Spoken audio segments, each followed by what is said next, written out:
Subscribe to our YouTube channel and press the bell icon to get the latest updates. I'd like to wish everybody a good morning. നിങ്ങൾക്ക് എല്ലാവർക്കും ഒരു സുപ്രഭാതം ഞാൻ ആശംസിക്കാൻ ആഗ്രഹിക്കുന്നു. All our senior leaders on the stage and my brothers and sisters. നമ്മുടെ വേദിയിലുള്ള ഏറ്റവും മുതിർന്ന നേതാക്കൾക്കും ഇവിടെ എത്തിച്ചേർന്നിട്ടുള്ള എന്റെ എല്ലാ സഹോദരി സഹോദരന്മാർക്കും ഞാൻ ഒരു സുപ്രഭാതം ആശംസിക്കുന്നു. Over the years, I have constantly been told how difficult it is to be a fisherman in India. വർഷങ്ങളായി ഞാൻ സ്ഥിരമായിട്ട് കേട്ടുകൊണ്ടിരിക്കുകയാണ്, ഇന്ത്യയിൽ മത്സ്യബന്ധനത്തിന്റെ ഭാഗമായ ഒരാൾ എന്ന നിലയിൽ ജീവിക്കുന്നത് എത്രമാത്രം ബുദ്ധിമുട്ടാണെന്ന് വർഷങ്ങളായി ഞാൻ കേട്ടുകൊണ്ടിരിക്കുകയാണ്. And I've always been interested in seeing these things with my own eyes. എന്താണ് നിങ്ങളുടെ ജീവിതം എന്ന് എനിക്ക് ഇത്രയും നാളായി ഇതൊക്കെ കേട്ടുകൊണ്ട് എന്റെ കണ്ണുകൾ കൊണ്ട് നേരിട്ട് കാണണം, അതിൽ എനിക്ക് താല്പര്യമുണ്ടായിരുന്നു. I wanted to get a sense of the experience that many of you go through every day. നിങ്ങൾ എല്ലാവരും നിരന്തരം അനുദിനം നിങ്ങൾ കടന്നു പോകുന്ന അനുഭവങ്ങളെ കുറിച്ച് നേരിട്ട് എനിക്കൊരു അനുഭവം ഉണ്ടാകണം, നേരിട്ട് എനിക്കത് ബോധ്യപ്പെടണം എന്ന് ഞാൻ ആഗ്രഹിക്കുന്നുണ്ട്. And for some time I have been telling the senior leaders in the Congress that I want to go and see what it is like. കുറച്ച് നാളുകളായി കോൺഗ്രസിലെ മുതിർന്ന നേതാക്കളോട് ഞാൻ പറഞ്ഞുകൊണ്ടേയിരിക്കുകയായിരുന്നു, എനിക്ക് നമ്മുടെ നാട്ടിലെ മത്സ്യത്തൊഴിലാളികളുടെ ജീവിതം എന്താണെന്ന് കാണണം, നേരിട്ട് കാണണമെന്ന് ഞാൻ പറഞ്ഞുകൊണ്ടിരിക്കാൻ, എനിക്ക് പോയി കാണണമെന്ന് പറയുകയായിരുന്നു. But every time they would make some excuse or the other. പക്ഷെ ഓരോ പ്രാവശ്യവും ഞാനിത് പറയുമ്പോൾ അവർ ഓരോ ഒഴികഴിവ് പറഞ്ഞു മാറുകയായിരുന്നു. Maybe my security people didn't want me to go, whatever it is. പക്ഷെ എന്റെ സുരക്ഷാ കാരണങ്ങൾ കൊണ്ട്, എന്റെ സുരക്ഷയുടെ ഭാഗമായിട്ടുള്ള ആളുകൾ ഞാൻ അവിടെ പോകണമെന്ന് ആഗ്രഹിച്ചിരുന്നില്ല, അതുകൊണ്ടായിരിക്കാം ഓരോ പ്രാവശ്യവും അവർ ഓരോ എക്സ്ക്യൂസ് പറഞ്ഞത്. So this morning I went into the sea early morning with my brothers. ഇന്ന് രാവിലെ അതിരാവിലെ ഞാൻ കടലിലേക്ക് എന്റെ സഹോദരന്മാരുടെ കൂടെ പോയി. And I want to tell you, you know this experience, but I want to tell you what I saw. നിങ്ങൾക്ക് ഈ അനുഭവം എന്താണെന്ന് അറിയാം, പക്ഷെ നിങ്ങളോട് ആ അനുഭവം എന്താണെന്ന് പറയാൻ ഞാൻ ആഗ്രഹിക്കുന്നു.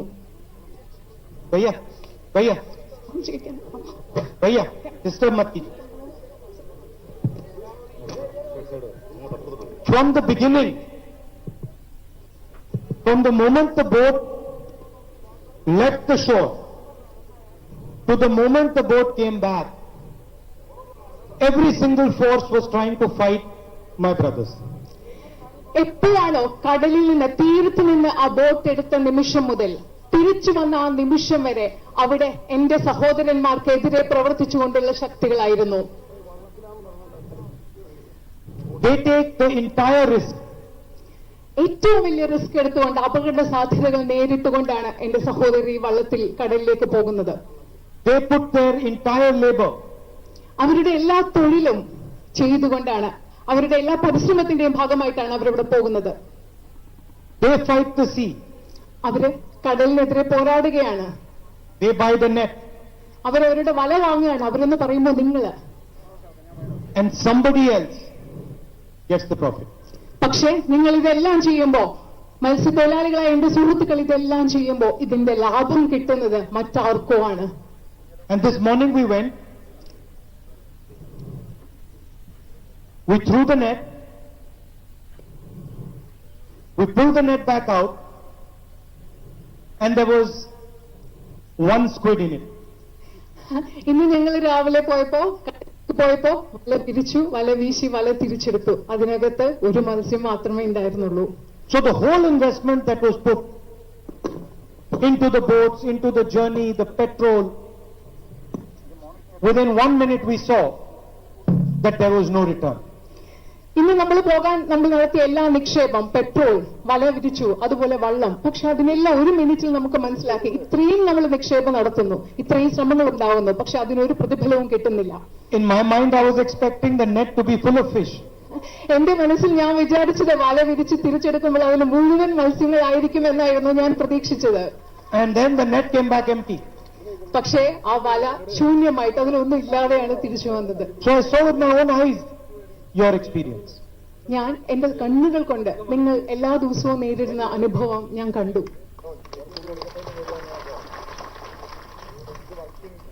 Every single day the petrol, diesel prices go up. എല്ലാ ദിവസവും പെട്രോളിന്റെയും ഡീസലിന്റെയും വില വർദ്ധിച്ചുകൊണ്ടിരിക്കുകയാണ്. You cannot buy an engine beyond a certain size. നിങ്ങൾക്ക് ഒരു വലിപ്പത്തിനപ്പുറത്തുള്ള എഞ്ചിൻ യന്ത്രങ്ങൾ വാങ്ങിക്കാൻ സാധിക്കില്ല. The boat cannot be maintained over here. It has to be maintained somewhere else. നിങ്ങൾക്ക് നിങ്ങളുടെ വള്ളങ്ങൾ ഇവിടെ സൂക്ഷിക്കാനും പരിപാലിക്കാനും സാധിക്കുകയില്ല. അത് വേറെ എവിടെയെങ്കിലും നിങ്ങൾക്ക് സംരക്ഷിക്കേണ്ടതായും സൂക്ഷിക്കേണ്ടതായും വരും. And at the same time, the government is colluding to build trawlers that will destroy your lives. അതേസമയം തന്നെ ഗവൺമെന്റ് നിങ്ങളുടെ ജീവിതത്തെ ഇല്ലാതാക്കാൻ ശ്രമിക്കുന്ന ട്രോളേഴ്സ് ഉണ്ടാക്കാൻ ശ്രമിക്കുകയാണ്. I am not saying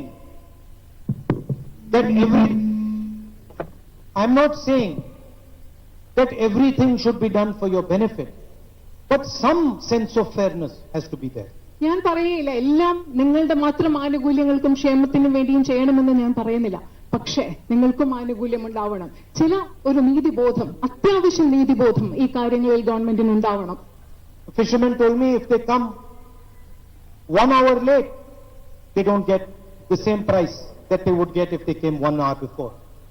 എന്റെ സുഹൃത്തുക്കൾ, മത്സ്യബന്ധന തൊഴിലാളികളെ എന്റെ സുഹൃത്തുക്കൾ പറയുകയുണ്ടായി, 1 മണിക്കൂർ താമസിച്ചു വന്നാൽ അവർക്ക് കിട്ടുന്ന വില 1 മണിക്കൂറിന് മുമ്പ് കിട്ടാമായിരുന്ന വില അവർക്ക് ലഭിക്കുന്നില്ല എന്ന് പറയുകയുണ്ടായി. I asked them, do you have insurance? He says, no, people do not insure us. ഞാൻ അവരോട് ചോദിച്ചു, നിങ്ങൾക്ക് ഇൻഷുറൻസ് ഉണ്ടോ? അപ്പൊ അവരെന്താ മറുപടി പറയുന്നത്? ഇല്ല, ഞങ്ങൾക്ക് ഇൻഷുറൻസ് ഇല്ല, ആരും ഞങ്ങൾക്ക് ഇൻഷുറൻസ് ചെയ്യുന്നില്ല, തരുന്നില്ല. So what I wanted to tell you here in this meeting എനിക്ക് അതുകൊണ്ട് നിങ്ങളോട് യോഗത്തിൽ പറയാനുള്ളത് is that I have a sense of what you're dealing with. എനിക്ക് നിങ്ങളോട് പറയാൻ ആഗ്രഹിക്കുന്നത്, നിങ്ങൾ കടന്നു പോകുന്ന അനുഭവങ്ങളെ കുറിച്ച് എനിക്കിപ്പോ ഒരു ധാരണയുണ്ട്. And now when a fisherman comes to me and says, I'm struggling, I understand little bit more about what you are going through. ഇപ്പോ മത്സ്യബന്ധന തൊഴിലാളികളായ നിങ്ങൾ ഓരോരുത്തരും എന്റെ അടുത്ത് വന്നിട്ട് എനിക്ക് ബുദ്ധിമുട്ടുണ്ട് എന്ന് പറയുമ്പോൾ ഒരു പരിധിവരെ നിങ്ങളുടെ ബുദ്ധിമുട്ട് എന്താണെന്ന് എനിക്ക് മനസ്സിലാക്കാൻ സാധിക്കും. Of course, I will never understand exactly your reality. ഒരിക്കലും നിങ്ങൾ എങ്ങനെയാണോ നിങ്ങളുടെ യാഥാർത്ഥ്യം നിങ്ങൾ അനുഭവിക്കുന്നത് പോലെ ആ അളവിൽ എനിക്ക് മനസ്സിലാക്കാൻ സാധിക്കില്ല, എനിക്കറിയാം. I only pull the net for 1 day. ഞാൻ വല വിരിച്ചതും വല വീശിയതും ഒറ്റ ദിവസത്തേക്ക് മാത്രമാണ്. You do it every day. പക്ഷെ നിങ്ങളത് എല്ലാ ദിവസവും ചെയ്യുന്നവരാണ്. So I understand and I respect what you are doing. ഞാൻ നിങ്ങൾ എന്താണ് ചെയ്യുന്നതെന്ന് ഞാൻ മനസ്സിലാക്കുകയും അതിന്റെ പേരിൽ നിങ്ങളെ In ബഹുമാനിക്കുകയും fact, ചെയ്യുന്നു. I would say even stronger, I admire what you are doing. ഞാൻ കുറച്ചുകൂടി ശക്തമായി പറഞ്ഞാൽ ഞാൻ നിങ്ങൾ എന്ത് ചെയ്യുന്നു അതിനെ ആരാധിക്കുന്നു.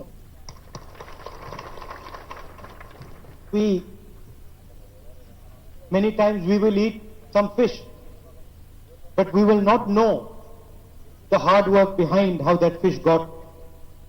പലപ്പോഴും നമ്മളൊക്കെ ഭക്ഷണം കഴിക്കും, മത്സ്യം കഴിക്കും. പക്ഷെ അത് കഴിക്കുമ്പോ ആ മത്സ്യം കഴിക്കാൻ അതിന്റെ പിന്നിലുള്ള കഠിനാധ്വാനത്തെ കുറിച്ച് നമുക്ക് പലപ്പോഴും അറിയാനും സാധിക്കില്ല, അതിനെപ്പറ്റി ചിന്തിക്കാറുമില്ല. So today it was very interesting. Immediately after we went fishing, they cooked some fish on the boat. ഏറ്റവും വലിയ ഇന്ന് വളരെ രസകരമായിട്ടുള്ള ഒരു കാര്യം പറഞ്ഞാൽ, ഇന്ന് നമ്മൾ ഫിഷിങ്ങിന് വേണ്ടി മത്സ്യബന്ധനത്തിന് പോയ ശേഷം തിരിച്ചു വരുമ്പോ വഞ്ചിയിൽ വള്ളത്തില് അവർ കുറച്ച് മത്സ്യം പാകം ചെയ്തു. So for the first time I realized directly with my own eyes the difficulty to get the fish on the plate. ജീവിതത്തിൽ ആദ്യമായിട്ട് എനിക്ക് മനസ്സിലായി നമ്മുടെ പാത്രത്തിൽ മത്സ്യം പാകം ചെയ്ത് കിട്ടുമ്പോഴുണ്ടാകുന്ന ബുദ്ധിമുട്ട് എന്താണെന്ന്, അതിന് പിന്നിലുള്ള ബുദ്ധിമുട്ട് എന്താണെന്ന് എനിക്ക് ആദ്യമായിട്ട് മനസ്സിലായി. And I also want to tell you that I want to work with you to make your life easier. നിങ്ങളോട് ഒരു കാര്യം കൂടി എനിക്ക് പറയാൻ ആഗ്രഹമുണ്ട്. നിങ്ങളോടൊപ്പം ചേർന്ന് പ്രവർത്തിച്ച് നിങ്ങളുടെ ജീവിതം കൂടുതൽ എളുപ്പമുള്ളതും സുഖകരമാക്കി തീർക്കണം എനിക്ക് വളരെയധികം ആഗ്രഹമുണ്ട്. I might not be able to resolve all your problems, but I can certainly stand with you and work with you to resolve as many of them as we can. ഒരുപക്ഷെ നിങ്ങളുടെ എല്ലാ പ്രശ്നങ്ങളും പരിഹരിക്കാൻ എന്നെ കൊണ്ട് സാധിച്ചെന്ന് വരില്ല. പക്ഷെ എനിക്ക് കഴിയുന്നിടത്തോളം, എനിക്ക് പറ്റുന്നിടത്തോളം നിങ്ങളുടെ പ്രശ്നങ്ങൾ നിങ്ങളോടൊപ്പം ചേർന്ന് പരിഹരിക്കാൻ കഴിയും എന്ന് ഞാൻ ഉറപ്പ് നൽകുന്നു. അതിനെനിക്ക് ആഗ്രഹവുമുണ്ട്. Before I left the boat, I asked the fishermen, what do your children do? ഞാൻ ആ വള്ളത്തിൽ നിന്ന് വരുന്നതിന് മുമ്പ് അവിടെ എന്റെ കൂടെ ഉണ്ടായിരുന്ന മത്സ്യബന്ധന സുഹൃത്തുക്കളോട് ചോദിച്ചു, നിങ്ങളുടെ കുട്ടികൾ എന്താണ് ചെയ്യുന്നത്? And he said, my children don't want to be fishermen. അദ്ദേഹം പറഞ്ഞത് എന്താണെന്ന് അറിയോ? എന്റെ കുട്ടികൾക്ക് മത്സ്യബന്ധനത്തിന് പോവാൻ താല്പര്യമില്ല എന്ന്. Because it's too hard, too difficult, too risky. എന്തുകൊണ്ടാണ്? അതിന്റെ കാരണം എന്താണെന്ന് അറിയോ? അത് വലിയ ബുദ്ധിമുട്ടുള്ളതാണ്, ഭയങ്കര അപകട സാധ്യതകൾ ഉള്ളതാണ്. അതുകൊണ്ട് എന്റെ കുട്ടികൾക്ക് മത്സ്യബന്ധനത്തിന് താല്പര്യമില്ല എന്നാണ് അദ്ദേഹം പറഞ്ഞത്. Anyway, I've come here more to listen to you than to tell you what I think. So whoever would like to now speak, please feel free to do so. ഞാൻ ഇവിടെ വന്നത് നിങ്ങളോട് പറയുന്നതിനേക്കാൾ ഉപരി നിങ്ങൾ എന്ത് പറയുന്നു എന്നത് കേൾക്കാനാണ്. അതുകൊണ്ട് ഇവിടെ ആർക്ക് എന്നോട് സംസാരിക്കണമോ അവർക്ക്, നിങ്ങൾക്ക് എല്ലാവർക്കും എന്നോട് സംസാരിക്കാം. അതിനെ നിങ്ങൾ സ്വതന്ത്രരായിട്ട് കണ്ടുകൊണ്ട് നിങ്ങൾക്ക് സംസാരിക്കാം.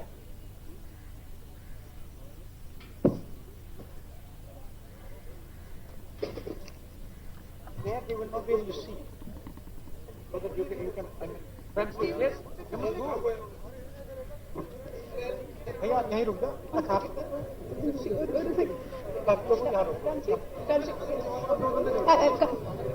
भैया यहाँ first day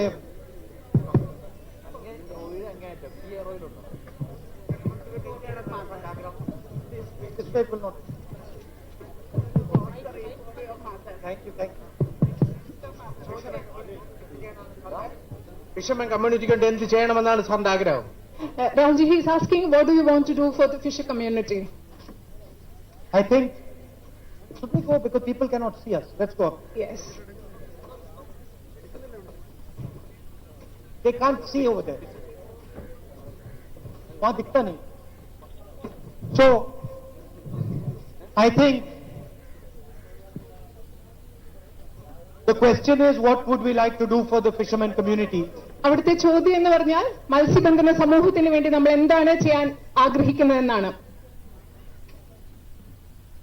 I work quite a lot with farmers' issues. ഞാൻ കർഷകരുടെ പ്രശ്നങ്ങളുമായി ബന്ധപ്പെട്ട് വളരെയധികം പ്രവർത്തിക്കുന്നുണ്ട്. And now they've got these 3 new farm bills. ഇപ്പോ ഇവിടെ 3 കർഷക നിയമങ്ങൾ നമ്മുടെ രാജ്യത്ത് നടപ്പിൽ വന്നിട്ടുണ്ട്. And the idea is to destroy the agricultural system of India. അതിന്റെ പിന്നിലുള്ള ആശയം എന്ന് പറയുന്നത് ഭാരതത്തിലെ കാർഷിക വ്യവസ്ഥയെ ഇല്ലാതാക്കുക എന്നതാണ്.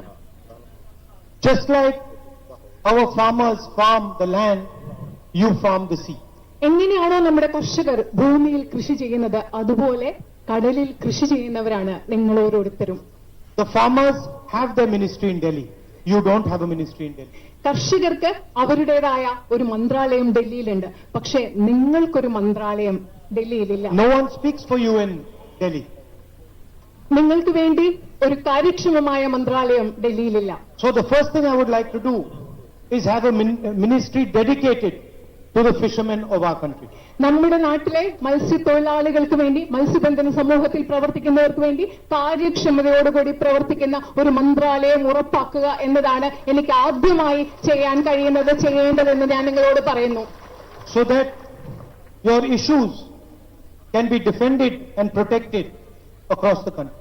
എന്തെന്ന് വെച്ചാൽ നിങ്ങളുടെ എല്ലാവരുടെയും പ്രശ്നങ്ങൾ എന്താണെന്ന് മനസ്സിലാക്കാനും അത് പരിഹരിക്കാനും രാജ്യമെമ്പാടും ഒരു സംവിധാനം ഉണ്ടാകുന്നതിന് വേണ്ടിയാണ് അങ്ങനെ കാര്യക്ഷമമായ ഒരു മന്ത്രാലയം വേണം എന്ന് ഞാൻ ആദ്യമായി ആഗ്രഹിക്കുന്നത്. Of course, there are many details. I would like to try and understand how we could make it easier for you, simpler for you. അവിടെ ധാരാളം വിശദാംശങ്ങളുണ്ട്. ഈ വക കാര്യങ്ങളൊക്കെ നിങ്ങൾക്ക് ഏറ്റവും കൂടുതൽ എളുപ്പമുള്ളതും ലളിതമാക്കി എങ്ങനെ ആക്കി തീർക്കാം എന്നതിനെപ്പറ്റി ധാരാളം വിശദാംശങ്ങളെ പറ്റി ചർച്ച ചെയ്യേണ്ടതുണ്ട്. Today, the petrol price internationally is dropping. ഇന്ന് അന്തർദേശീയ തലത്തിൽ പെട്രോളിന്റെ വില കുറഞ്ഞുകൊണ്ടിരിക്കുകയാണ്. But in India, the petrol and diesel price is rising. പക്ഷേ ഇന്ത്യയിൽ പെട്രോളിന്റെയും ഡീസലിന്റെയും വില ഉയർന്നുകൊണ്ടിരിക്കുകയാണ്. This money is being taken out of your pockets and given to 2 or 3 businessmen in India. ഈ പൈസ എന്ന് പറയുന്നത് നിങ്ങളുടെ പോക്കറ്റുകളിൽ നിന്നെടുത്ത് ഇന്ത്യയിലെ 2-3 വ്യവസായികൾക്ക് നൽകിക്കൊണ്ടിരിക്കുകയാണ് ചെയ്യുന്നത്. I would like to make sure that more of this money comes into your pocket. എനിക്ക് ഈ പൈസ നിങ്ങളുടെ പോക്കറ്റിലേക്ക് തിരിച്ചു വരും, ഇതിൽ കൂടുതൽ പൈസ നിങ്ങളുടെ പോക്കറ്റിലേക്ക് തിരിച്ചു വരും എന്ന് ഉറപ്പാക്കാൻ ഞാൻ ആഗ്രഹിക്കുന്നു. And I would certainly look into what the Kerala government is doing with regards to these trawlers that they're building. നമ്മുടെ ഇവിടുത്തെ കേരള ഗവൺമെന്റ് ട്രോളിങ്ങിനെ പറ്റി, ട്രോളേഴ്സിനെ പറ്റി, അതിനെപ്പറ്റി എന്താണ് ചെയ്യുന്നത് എന്ന കാര്യത്തെക്കുറിച്ച് ഞാൻ വിശദമായി പരിശോധിക്കാനും ആഗ്രഹിക്കുന്നു. I don't like an unfair situation. നീതിയില്ലാത്ത, നീതികേടിന്റേതായിട്ടുള്ള ഒരു സാഹചര്യം, നിങ്ങൾക്ക് നീതി ലഭിക്കാത്ത ഒരു സാഹചര്യം എനിക്കൊരിക്കലും ഇഷ്ടപ്പെടാനാവില്ല. I am for competition, but not unfair competition.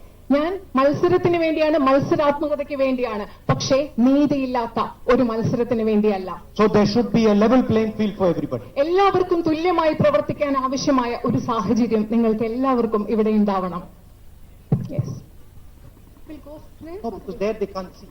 Okay. ഞങ്ങള് രാത്രി നൈറ്റിനോട് ചെയ്യുന്നോണ്ട് ഒരു തൊഴിലും ഞങ്ങൾക്ക് ചോദ്യം പറഞ്ഞാട്ടെ ചേട്ടാ. ഒരു പണിയും ഇല്ല. 3-3.5 മാസം കൊണ്ട് പട്ടിണി കിടന്ന് വയ്യ. 3-3.5 മാസമായി ഞങ്ങള് പണിക്ക് പോയിട്ട് കടലിൽ നിന്ന് 1 രൂപയും കിട്ടാൻ സാധ്യതയില്ല. അങ്ങനെ ഞങ്ങൾ ഒരുപാട് കഷ്ടപ്പെടുന്നുണ്ട്. What he is saying is for 3.5 months.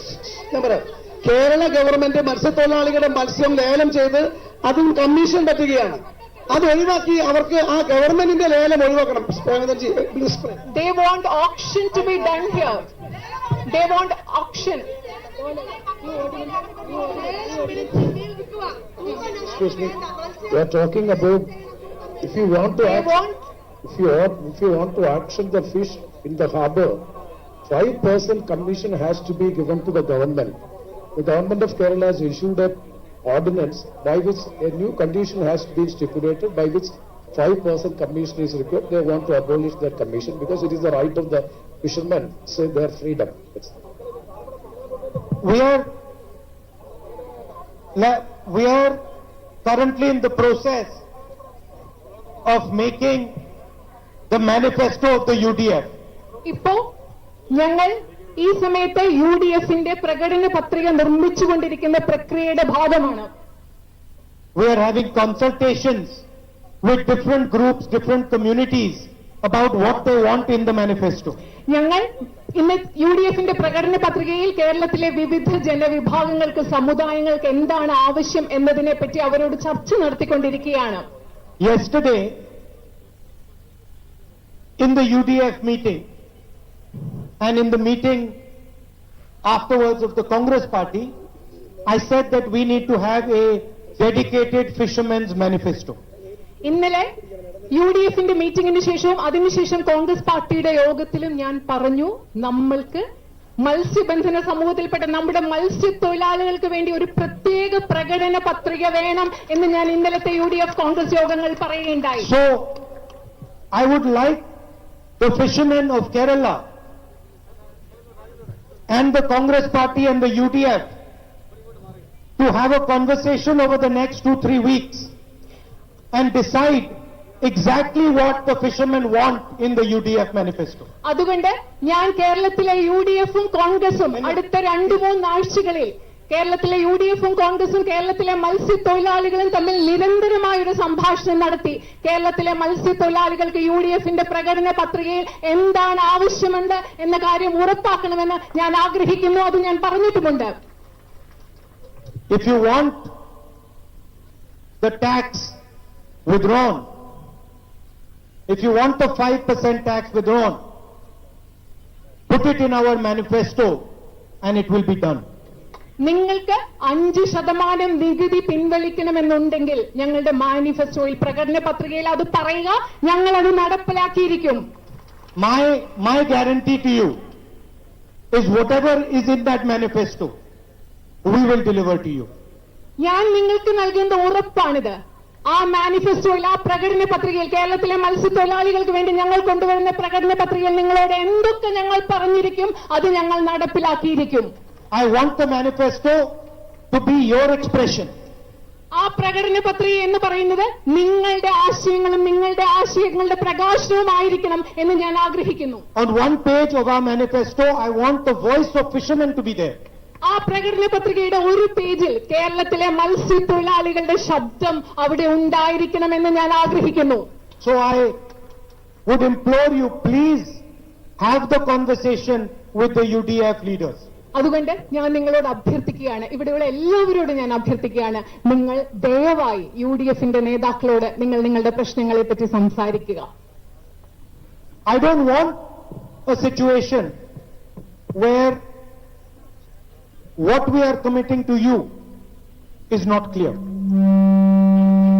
ഞാൻ നിങ്ങൾക്ക് എന്താണ് ഉറപ്പ് നൽകുന്നത് എന്നതിൽ ഒരു അവ്യക്തതയുള്ള ഒരു സാഹചര്യം എനിക്ക് വേണ്ട.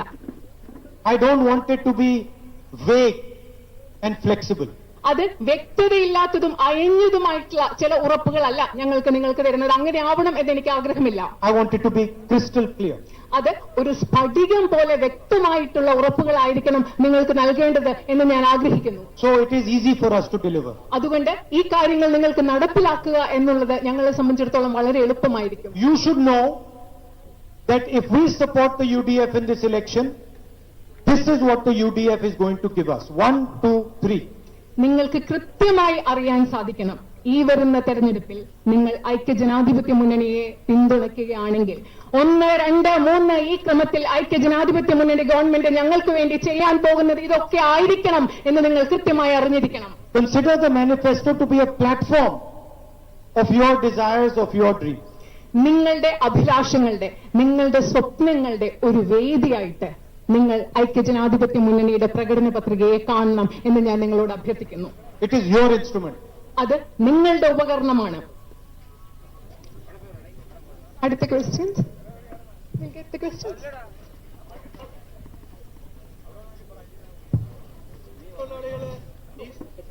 തീരദേശത്ത് ഈ സഹോദരി പറയുന്നത് മത്സ്യത്തൊഴിലാളികള് ഇന്ധനം ഉപയോഗിച്ചാണ് കടലിൽ പോകുന്നത്. ഡീസലായാലും പെട്രോളായാലും മണ്ണെണ്ണയായാലും. ഞങ്ങള് റോഡ് ഉപയോഗിക്കുന്നില്ല. റോഡ് സെസ് എന്നുള്ള രീതിയിൽ 18 രൂപയാണ് കേന്ദ്ര സർക്കാർ ഈ ഇന്ധന സബ്സിഡി നികുതിയായി വാങ്ങുന്നത്. റോഡ് സെസ് ആൻഡ് ഇൻഫ്രാസ്ട്രക്ചർ എന്ന് പറഞ്ഞ് 18 രൂപ വാങ്ങുന്നുണ്ട്. മത്സ്യത്തൊഴിലാളികൾ, കടൽ ഉപയോഗിക്കുന്ന മത്സ്യത്തൊഴിലാളികളിൽ നിന്ന് ഈ 18 രൂപ ഈടാക്കുന്നത് ഒഴിവാക്കി ഞങ്ങളുടെ മത്സ്യബന്ധന മേഖലയ്ക്ക് സഹായകരമായി പ്രവർത്തിക്കാൻ ബഹുമാനപ്പെട്ട കേന്ദ്ര സർക്കാരിലെ UP അധികാരത്തിൽ സഹായിക്കുമോ? He is saying that they are not using the road, they are using petrol, diesel, etc., kerosene, etc. 18 rupees are being charged from them. If UP government comes into power, will we be doing something in this regard? So they are just using the sea. So what will be our assurance if UP comes to power? All these things, please put them in the manifesto. Tell us what you want us to do. We will put it in the manifesto. And my guarantee is if there is a line in the manifesto, we will deliver that line to you. നിങ്ങൾക്ക് എന്തൊക്കെ ആവശ്യങ്ങളുണ്ടോ ഈ പറഞ്ഞതുപോലെയുള്ള ആവശ്യങ്ങൾ നിങ്ങൾ ദയവായി ഞങ്ങളുടെ പ്രകടന പത്രികയിൽ എഴുതി ചേർക്കുക. ഞാൻ നിങ്ങൾക്ക് ഉറപ്പു തരുന്നു, ഈ പ്രകടന പത്രികയിൽ ഈ കാര്യത്തെപ്പറ്റി ഒരു വരി ഞങ്ങൾ എഴുതിയിട്ടുണ്ടെങ്കിൽ അത് ഞങ്ങൾ നടപ്പിലാക്കിയിരിക്കും.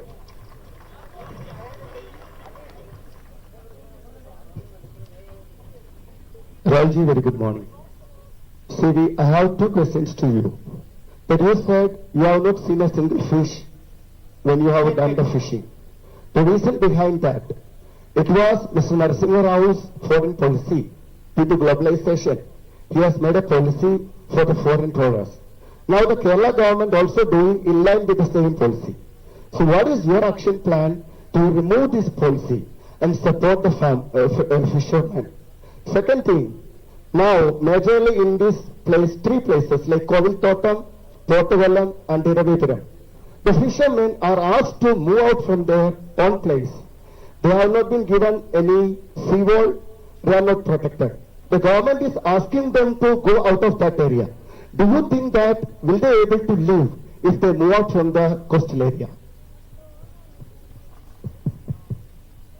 See, some of these issues are complicated issues, and they are issues that the state leaders of Kerala will have to assess and look into.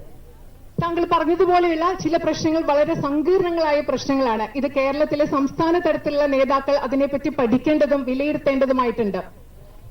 My role is to make sure that you get a fair playing field. എന്റെ പങ്കെന്ന് പറയുന്നത്, എന്റെ ചുമതല എന്ന് പറയുന്നത് നിങ്ങൾക്ക് വളരെ നീതിയുക്തമായിട്ടുള്ള ഒരു സാഹചര്യം ലഭ്യമാക്കുക എന്നതാണ് ഇവിടെ എന്റെ ചുമതല.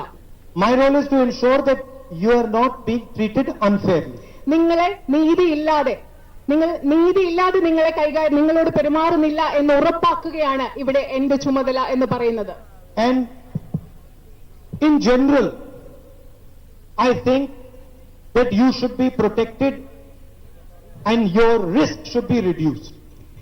ഞാൻ പൊതുവായി പറയുകയാണെങ്കിൽ ഞാൻ ആഗ്രഹിക്കുന്നു മത്സ്യബന്ധനത്തിന്റെ ഭാഗമായ എന്റെ സുഹൃത്തുക്കൾ, നിങ്ങൾ സംരക്ഷിക്കപ്പെടണം. നിങ്ങളുടെ അപകട സാധ്യതകൾ ലഘൂകരിക്കപ്പെടണം, നിങ്ങൾ സംരക്ഷിക്കപ്പെടണം എന്ന് ഞാൻ ആഗ്രഹിക്കുന്നു. On the issue of globalization, Corona has changed the entire world. ആഗോളവൽക്കരണത്തെ പറ്റി താങ്കൾ പറഞ്ഞു. നമുക്കറിയാം കൊറോണ എന്നത് ഈ ലോകത്തെ മുഴുവൻ മാറ്റിയിരിക്കുന്നു. And we are going into a new paradigm. പുതിയ തരത്തിലുള്ള ഒരു പരിപ്രേക്ഷ്യത്തിലേക്ക്, പുതിയ രീതിയിലുള്ള ഒരു ചിന്താഗതിയിലേക്ക് നമ്മൾ ഇപ്പോൾ മാറിക്കൊണ്ടിരിക്കുകയാണ്. And we have to prepare ourselves for a new paradigm. ഒരു പുതിയ ലോകവീക്ഷണത്തിന് വേണ്ടി നമുക്ക് സ്വയം തയ്യാറാകേണ്ടതുണ്ട്. I think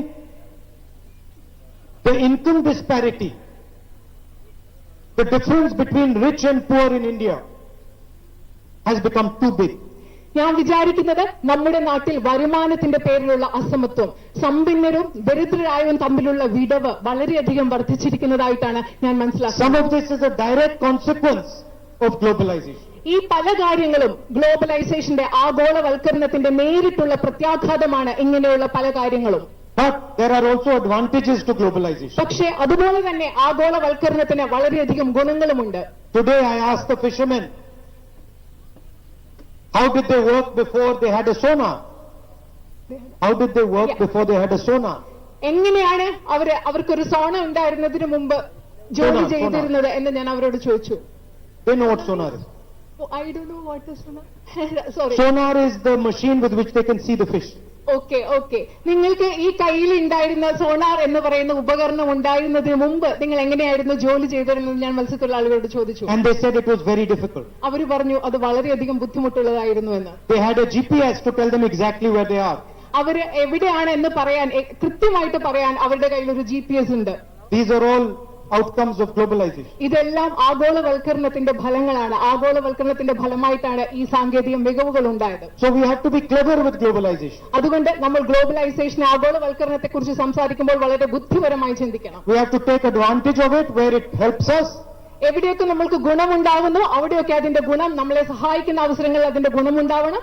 And minimize the disadvantages of it. അതുകൊണ്ട് നമുക്കുണ്ടാവുന്ന ദോഷങ്ങളെ എത്രമാത്രം കുറയ്ക്കാൻ സാധിക്കുന്നു അത്ര കുറയ്ക്കുകയും ചെയ്യണം. Yes.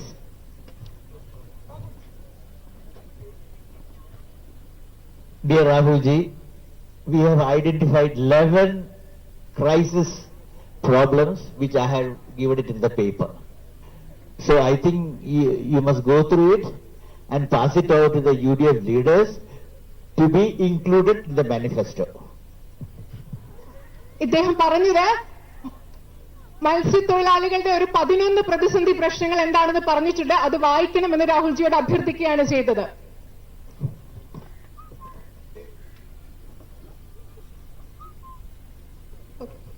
There's a question.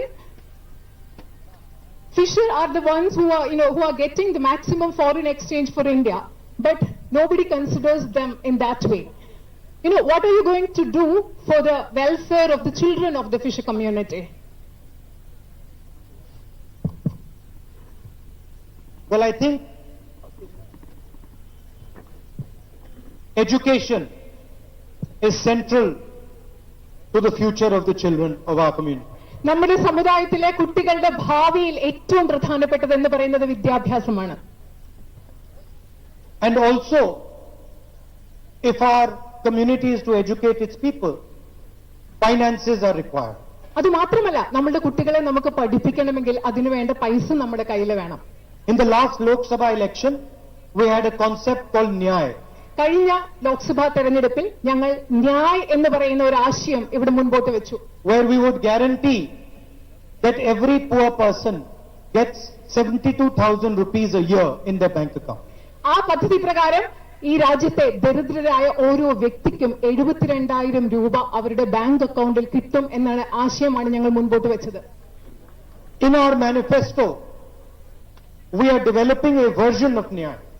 നമ്മുടെ UDFന്റെ കേരളത്തിലെ പ്രകടന പത്രികയിൽ ന്യായിന്റെ മറ്റൊരു വകഭേദം ഞങ്ങൾ ചിന്തിച്ചുകൊണ്ടിരിക്കുകയാണ്, വികസിപ്പിച്ചുകൊണ്ടിരിക്കുകയാണ്. where every single poor person in Kerala will get in their bank account money. ആ പുതിയ ന്യായ പദ്ധതി അനുസരിച്ച്, കേരളത്തിൽ നടപ്പാക്കാൻ ഉദ്ദേശിക്കുന്ന ന്യായ പദ്ധതി അനുസരിച്ച് കേരളത്തിലെ ദരിദ്രരായ ഓരോ വ്യക്തിക്കും നിങ്ങളുടെ ബാങ്ക് അക്കൗണ്ടിൽ പൈസ ലഭിക്കും.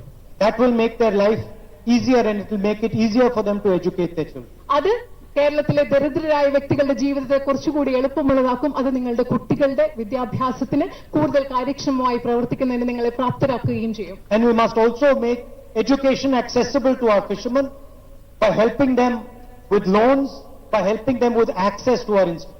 അത് മാത്രമല്ല, നമ്മുടെ മത്സ്യബന്ധന സമുദായത്തിലുള്ള കുട്ടികൾക്ക് അവർക്ക് കൂടുതൽ വിദ്യാഭ്യാസ സ്ഥാപനങ്ങളിൽ പ്രവേശിക്കാനുള്ള അവസരം ഉണ്ടാക്കണം. അവർക്ക് കൂടുതൽ വിദ്യാഭ്യാസ വായ്പകൾ ലഭിക്കാനുള്ള സൗകര്യവും ഉണ്ടാക്കണമെന്ന് ഞാൻ കരുതുന്നു. These are some of the things that we are planning to do when we come to power in Kerala. ഐക്യജനാധിപത്യ മുന്നണി കേരളത്തിൽ അധികാരത്തിൽ വരുമ്പോൾ ഞങ്ങൾ ചെയ്യാൻ ഉദ്ദേശിക്കുന്ന ഏതാനും ചില കാര്യങ്ങളാണ് ഞാൻ നിങ്ങളോട് പറഞ്ഞത്. Yeah. I think one thing I would say is we should have a dedicated conversation with our fishermen for the manifesto.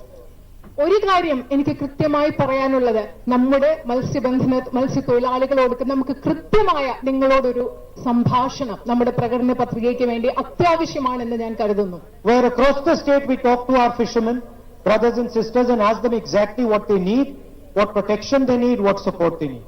കേരളത്തിൽ മുഴുവനുള്ള മത്സ്യബന്ധന സമുദായത്തിൽപ്പെട്ട മത്സ്യത്തൊഴിലാളികളോട് ഞങ്ങൾ സംസാരിച്ച് എന്ത് സംരക്ഷണമാണ് നിങ്ങൾക്ക് വേണ്ടത്, എന്ത് സഹായമാണ് എന്ന് വേണ്ടതിനെ പറ്റി വളരെ കൃത്യമായൊരു സംഭാഷണം നടത്തണം എന്ന് ഞാൻ ആഗ്രഹിക്കുന്നു. And have on a piece of paper the 4 or 5 most important things that they expect us to do for them. നിങ്ങൾക്ക് വേണ്ട ഏറ്റവും പ്രധാനപ്പെട്ട 4 or 5 കാര്യങ്ങൾ ഒരു കടലാസിൽ എഴുതി അത് കൃത്യമായി രേഖപ്പെടുത്തണം എന്ന് ഞാൻ ആഗ്രഹിക്കുന്നു. I will tell the people who are running the manifesto to do this. Manifesto പ്രകടന പത്രികയുടെ പിന്നിൽ പ്രവർത്തിക്കുന്ന വ്യക്തികളോട് കൃത്യമായിട്ടും കേരളത്തിലെ മത്സ്യത്തൊഴിലാളികളുടെ പ്രധാന പ്രശ്നങ്ങൾ കണ്ടെത്തി അവ രേഖപ്പെടുത്താൻ കൃത്യമായി ഞാൻ ആവശ്യപ്പെടുന്നതായിരിക്കും. Yes. Yeah. Any question to be taken? No, I think It's fine. finished. Okay. So, thank you very much for coming here this morning. ഇവിടെ വന്നതിൽ രാവിലെ നിങ്ങൾ എന്നെ കാണാൻ എത്തിയതിൽ വളരെയധികം സന്തോഷം, നന്ദി.